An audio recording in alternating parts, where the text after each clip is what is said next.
வணக்கம் மகர ராசி அன்பர்களே, உங்களுக்கு இனிய தீபாவளி நல்வாழ்த்துக்கள். இந்த மாதம் உங்களுக்கு எப்படி இருக்க போகுதுன்னு பார்ப்போம். நிறைய பிரயாணங்கள், நிறைய செலவுகள், எதிர்பாராத செலவுகள், வரவுக்கு மீறிய செலவுகள், இதெல்லாம் நீங்கள் பண்ணிட்டீங்க. இந்த மாதம் அப்படி தான் இருக்க போதா? 6ஆம் இடத்துல குரு இருந்து 2ஆம் இடத்தை பார்த்து கொண்டிருந்தார். அப்படி தான் கண்டினியூ ஆக போதா அப்படிங்கிறத பார்ப்போம். வருடக்கோளான இந்த குரு அதிசாரமாக மூவ் பண்ண போகிறார். புதன், சுக்கிரன், செவ்வாய், சூரியன் இவர்கள் எல்லாமே இடமாற்றங்களை மாதக்கோளாக பண்ண போகிறாங்க அப்படிங்கிறது இருக்குது. மாதம் ஸ்டார்ட் பண்ண உடனே 30ஆம் தேதியே 3ஆம் தேதியே புதன் கன்னிராசியிலிருந்து மூவ் ஆகிடுறார். 9ஆம் இடத்துலேருந்து 10ஆம் இடம் தொழில் ஸ்தானத்துக்குள்ளே வந்துடுறார். நல்ல பிரயாணங்கள், இடப்பெயர்ச்சி வந்ததுன்னா அங்கே கடன்னு வேலையில் யாருன்னா மாற்றம் கேட்டு கொண்டிருக்கிறார்களா? இதோ உங்களுக்கான மாற்றங்கள் கிடைக்கப் போகிறது.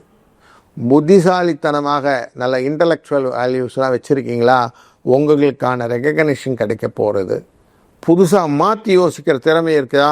உங்களுக்கு தான் இந்த புதனின் மாற்றம் லாபத்தை கொடுக்க போகிறது. பிரயாணங்கள் உங்களுக்கு கேபிட்டலைஸ் பெனிஃபிட்ஸ் அப்படின்னு சொல்லுவோம். அப்படி பெனிஃபிட்டை கேபிட்டலைஸ் பண்ணக்கூடிய சூழ்நிலையை கொடுக்கும். இடப்பெயர்ச்சிகள் உங்களுக்கு சக்ஸஸை கொடுக்கும். அதனால் அழகான ஒரு மூமெண்ட்டை இந்த புதன் ஆரம்பித்து வைத்து விடுவார் 3ஆம் தேதியே. 10ஆம் தேதி சுக்கிர பகவான் 9ஆம் இடத்துக்கு வந்துடுவார். 8லேருந்து 9ஆம் இடம். 8ஆம் இடத்துல இருக்கும்போது கொஞ்சம் உடம்பு சுகங்கள் அது இதுன்னு ஓடிட்டு இருந்துச்சு. இப்போது லாபங்கள் வரும், பண வரவு, துணிமணி அப்படிங்கிற விஷயங்கள், ஆபரண சேர்க்கை, நவரத்தனங்கள் வாங்குவது, இப்படிங்கிற ஒரு ஜுவல் ரிலேட்டட் மேட்டர்ஸ் எல்லாம் சேரும். ஒரு லக்ஸுரி உங்களுக்கு சேரும். மன மகிழ்ச்சிக்கான வாய்ப்புகள் எல்லாம் எடுத்துன்னு கொடுத்துருவார். நல்ல வரவை கொடுக்கக்கூடிய சூழ்நிலையை 10ஆம் தேதியிலேருந்து பார்க்கலாம். சூரியன் அங்கே 9ஆம் இடத்துல உட்கார்ந்துருக்கிறார். கொஞ்சம் மனசில் பயம் கொடுத்துட்டு தான் இருக்கிறார். இன்னும் அந்த சூரியன் 17ஆம் தேதி அன்னைக்கு துலா ராசிக்குள்ளே வந்துடுவார். தொழில் ஸ்தானத்துக்குள்ளே வந்துடுவார். தொழிலே ஒரு பாவியாக இருந்தாலும் கூட நமக்கு லாபம்தான் அப்படின்னு ஒரு வாசனை உண்டு. 10ல் இப்போது செவ்வாய் இருக்கிறாரு, புதன் இருக்கிறாரு, சூரியனும் இருக்கிறார். அப்படின்னா செவ்வாய் பார்க்கக்கூடியது எப்படி பார்க்குங்க? உங்கள் ராசியினுடைய 4ஆம் இடம் 5ஆம் இடத்தையும் பார்க்குறார். அப்படிப்பட்ட பார்வையானது உங்களுக்கு தைரியத்தை நிறைய கொடுக்கும். எப்படியானா இதெல்லாம் செஞ்சிடணும் சார், அதை பண்ணிடணும் சார், இதை பண்ணிடணும் சார், வீடு வாங்கணும் சார், வாசல் வாங்கணும் சார், அதை செய்யணும் சார், இப்படி நிறைய லைனப் ஆகிடும். டக்குன்னு லைன் ஆகும். அது சூரியன் உட்காந்து உங்களை ஆக்டிவேட் பண்ணி விட்டுருவார். பண்ணணுங்கிற எண்ணத்தை கொடுவார். பண லாபத்தை கொடுக்கக்கூடிய இடமான 10ஆம் இடத்துக்கு உட்காந்துட்டார். சூரியனால் தந்தையின் அனுகிரகத்தினால் லாபம் அப்படின்னு சொல்லுவோம். அப்படி பித்தா யோகம் அப்படின்னு சொல்லக்கூடிய விஷயங்கள் கிடைச்சிடும். அப்படி யோகங்களை கொடுக்கக்கூடிய சூழ்நிலையும் வந்துவிட்டது. அஷ்டமத்துக்காரர் தான், ஆனால் யோகம் உண்டு. இந்த 18ஆம் தேதி குரு இப்போ இருக்கக்கூடிய மிதுனத்திலிருந்து கடகராசிக்கு அதிசாரம் வந்துடுவார். 6ஆம் இடத்துலேருந்து 7ஆம் இடம். உங்கள் களத்திர யோகம் அப்படிங்கிற விஷயங்கள் சுகத்தை கொடுக்கும். நல்ல ஒரு கணவன் மனைவி அந்யோன்யம் கிடைக்கும். ஃப்ரிக்ஷன் நிறையா இருந்தது இல்லையா, இது மாறும். எப்படி இருந்தவங்க இப்படி ஆயிட்டாங்க அப்படின்னு சொல்லுவாங்க இல்லையா அந்த அட்வர்டைஸ்மெண்ட்டில், அந்த மாதிரி கொஞ்சம் ஒட்டி உறவாடக்கூடிய சூழ்நிலை கிடைக்கும். பணமும் அதே மாதிரி வரும். தொழிலிலே மாற்றங்கள் உண்டாகும். ஏன்னா அவர் உட்கார்ந்து நேராக பார்க்கறது உங்கள் ராசியை மட்டும் பார்க்கறது இல்லை, லாபமான விருச்சிக ராசியும் பார்க்கிறார். உங்கள் ராசிநாதனா சனி பகவான் 3ஆம் இடத்துலையும் பார்க்கிறார். தன்னுடைய இடத்தையே பார்த்துக்கிறார். சொச்சாரமாக தன்னுடைய இடத்தையே பார்க்குறார். மீனராசியை பார்க்குறார். அப்படி பார்க்கறதுனாலே உங்களுக்கு லாபம் வருவதற்கான வாய்ப்புகள் பன்மடங்காக இருக்கிறது. அதனால் கொஞ்சம் பெருந்தொகை வருவதற்கு எதிர்நோக்கி இருந்தீர்கள் என்றால் இந்த மாதத்திலே அந்த தொகை உங்களை வந்து சேரும் அப்படின்னு எடுத்துக்கலாம்.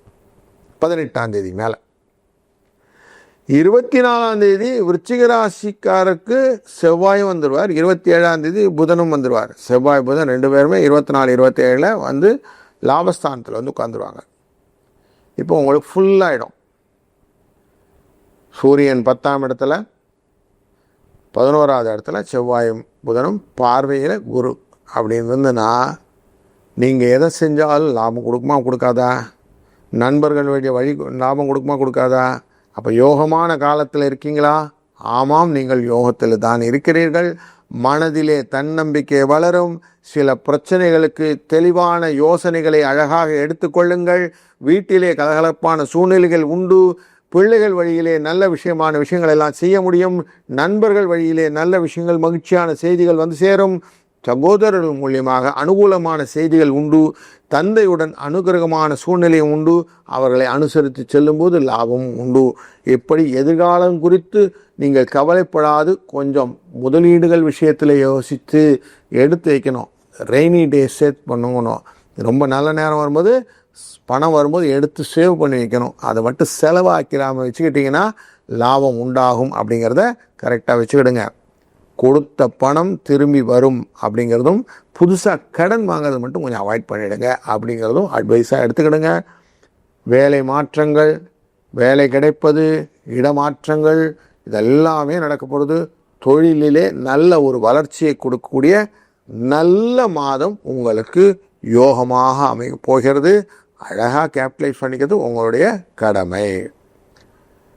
ராமகிருஷ்ண கோவிந்தா, கிருஷ்ணாராமா கோவிந்தா அப்படின்ற மந்திரத்தை திருப்பி திருப்பி சொல்லிக்கிட்டே வாங்க. இது உங்களுடைய சூக்ஷ்மமான ஆக்டிவேஷன் மந்திரம். இது உங்களுடைய வாழ்க்கையிலே நல்லதை நடக்க வைக்கும். நல்லதே நடக்கும். வாழ்க வளத்துடன்.